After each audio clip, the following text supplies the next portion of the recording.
ఇది ఒక పీపుల్స్ మూవ్మెంట్గా వెళ్ళాల్సిన అంశం అనమాట. సో పబ్లిక్ వెళ్తే వాళ్ళే అరే ఇది మీ ఆస్తులు ఇది, ఇది ఎవరిదో, ఇది ప్రభుత్వం డెఫినెట్గా ప్రభుత్వ ఆస్తులు మీది. సో ఒక చెరువు ఉందంటే మీది, అండ్ ఒక పార్క్ ఉందంటే మీది, అండ్ ఒక ఇది గవర్నమెంట్ భూమి ఉందంటే మీది. So you are the secure, మీరు అక్కడ ఆ ఏరియాలో మీరు ఉన్నారు, మీరే కాపాడుకోవాలి. దీనికి మళ్ళీ వాళ్ళు ఇవ్వడం చేస్తే చెప్పండి మాకు, మీకు చెప్పండి, మీ మీద ఎవరన్నా యాక్షన్ తీసుకోవడం తప్పుడు మిమ్మల్ని ఇబ్బంది పెడితే కనుక మాకు చెప్పండి, మేము విల్ ప్రొటెక్ట్ యూ. అండ్ మాకు ఇన్ఫర్మేషన్ ఇవ్వండి, మేము ఖచ్చితంగా వచ్చి చేస్తాం. వాడు బిల్డింగ్లు ఏమైనా కడుతుంటే కనుక దాన్ని ప్రొసీజర్ ఫాలో అవుతూ డిమాలిష్ చేస్తాం. ఇంకా అక్కడ ఏమన్నా వాడు ఏమైనా లేఅవుట్ వేయాలనుకుంటే కనుక ఎక్కడైనా మేనేజ్ చేసుకుని లేఅవుట్ చెరువులు ఎట్లా వేస్తారండి layout. So first of all అసలు చెరువులు ఏం చేయాలి, నువ్వు అది పట్టా ల్యాండ్ ఉన్నా కానీ కూడా anything non related to structures ఏం రేస్ చేయకూడదు. చెరువులో నువ్వు లేఅవుట్ వేస్తున్నావు అంటే కనుక ఏం చేయాలి, బిల్డింగ్లు కట్టాలని. అసలు నీవు చట్టం ఏం చెబుతుంది, లేకపోతే అక్కడ ఉన్నటువంటి ఒక ఎఫ్టీఎల్లో ఎలా ఉండాలి, బఫర్లో ఎలా ఉండాలి అన్నప్పుడు చాలా స్పష్టంగా ఉన్నాయి ఇన్స్ట్రక్షన్స్ అన్నింటినీ తొంగలో తోకేసి ఇష్టమైనట్టు చేస్తామని, దాన్ని ఏం చేసినా కానీ కూడా దాన్ని మేము కట్టిన తర్వాత మాకు ఇట్లా అయింది అట్లా అయిందంటే నీకు తెలుసు. అక్కడ ముందు ఫెన్సింగ్ కోలో కొట్టుకొని నువ్వు గోడ కట్టి అది అక్కడ బిల్డింగ్ కడతా మొదలెట్టినప్పుడే నీకు మొదటి రోజే నీకు తెలిసిందనమాట. ఆ ఫెన్సింగ్ గవర్నమెంట్ ఇందాక చెప్తున్నాను, అది నిజాంపేటలో ఫెన్సింగ్ ఉంది, గవర్నమెంట్ ల్యాండ్ అని సెక్యూర్ చేసింది ఉన్నప్పుడు దాని బోర్డు ఉంది, గేట్ మీరు ఇప్పుడు వెళ్ళి చూసినా కానీ నిజాంపేటలో కనబడుతుంది. అక్కడ మేము వెళ్ళిన చోట గేట్ ఉంది, అది ఏది గవర్నమెంట్ ల్యాండ్ అని ఎప్పుడో పాత గేట్ అని ఫెన్సింగ్ ఉంది. జనాలు చూపిస్తున్నారు ఇదే ఫెన్సింగ్ సార్, దీన్ని కూలగొట్టారు వీళ్ళని చెప్పి. సో క్షేత్రస్థాయిలో విషయాలు అయితే ఉంటాయి కదా, మన కళ్ళకు కనబడుతుంది, దాన్ని కాదని ఎలా చెబుతాం, అది చేయాలన్నమాట. సో ఫీల్డ్ లెవెల్కి వెళ్ళినప్పుడు నిజం తెలుస్తుంది అనమాట. నిజం తెలిసినప్పుడు దాన్ని వీళ్ళు చట్టాన్ని తిప్పి అటు తిప్పి సర్వే నెంబర్లు మార్చి ఇటు చేసి అది చేస్తుంటే కనుక గట్టిగా మనం అక్కడ చూడంగానే అక్కడ ఎలాగైనా తెలిసిపోతుంది మనకి. డిజిటల్ ఏది తీసుకుంటే కనుక కోఆర్డినేట్ తీసుకుంటే తెలిసిపోతుంది మనకి, ఎఫ్టీఎల్లో ఉందా లేదా బఫర్లో ఉందా అర్థమైపోతుంది. ఎక్కడికి వెళ్ళినా దాగదు కదా, మన టెక్నాలజీ ఉంటుంది, అన్నీ ఉన్నాయి, చూడగానే తెలుస్తుంది.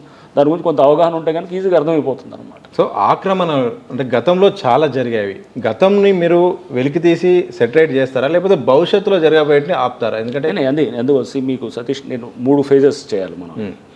ఫస్ట్ ముందు ఈ విధ్వంసం ఆగాలి, నెంబర్ 1 ఫస్ట్ ప్రయారిటీ. ఇప్పటికి అయింది ఏదైంది, ప్రస్తుతానికి ముందు చెరువులు ఇంకా ఫర్దర్గా తగ్గకూడదు, స్ట్రిక్ కాకూడదు, ఫస్ట్ ప్రయారిటీ అది. అందుకోసమే దీని మీద మనం చాలా కఠినంగా పోవాలి.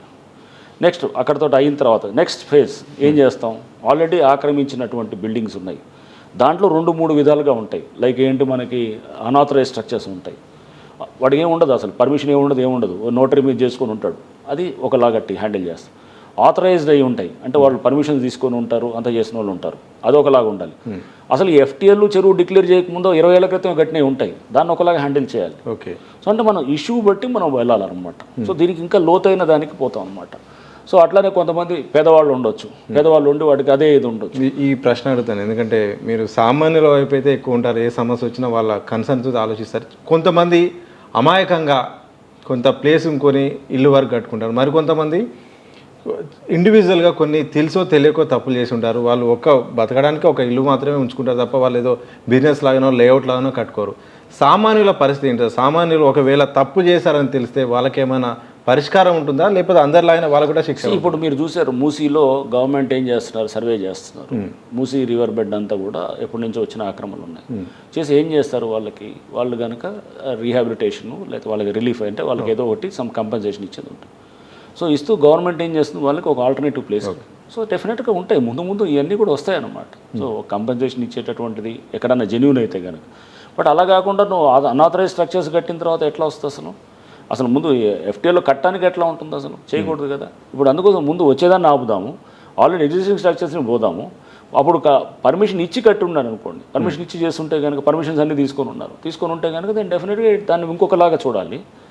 అసలు ఇది రాకముందే ఎప్పుడు 2000 సంవత్సరంలో కట్టాడు, ఎఫ్టీఏ డిక్లేర్ అయింది సపోజ్ 2005లోనో 10లోనో అనుకుందాం మనం, అంతకుముందే కట్టాడు, అదొకలాగా చూడాలి మనం. సో అన్నిటిని ఒకే దానికి కట్టడానికి లేదు.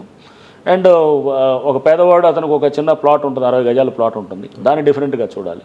ఒక పెద్దవాడు రిసార్ట్ ఉంటుంది, దాన్ని ఒకలాగా చూడాలి. సో ఇష్యూని మనం చూసినప్పుడు దాన్ని మనం అది మనకు ఉన్నటువంటి ఏది ఎక్స్పీరియన్స్ని, మనకు ఉన్నటువంటి దీన్ని అన్నింటినీ కూడా చేసి మనం అప్పుడు చేయాలి.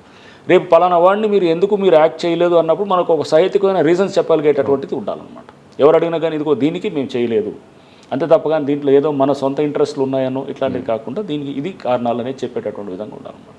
సో అది మనకు అది ఒక పాలసీగా, అంటే ఇండివిజువల్ వీడిని చూసి వాడిని చూసి ఇండివిజువల్గా చెప్పేది ఉండకూడదు, ఒక పాలసీగా తీసుకునేది ఉండాలన్నమాట.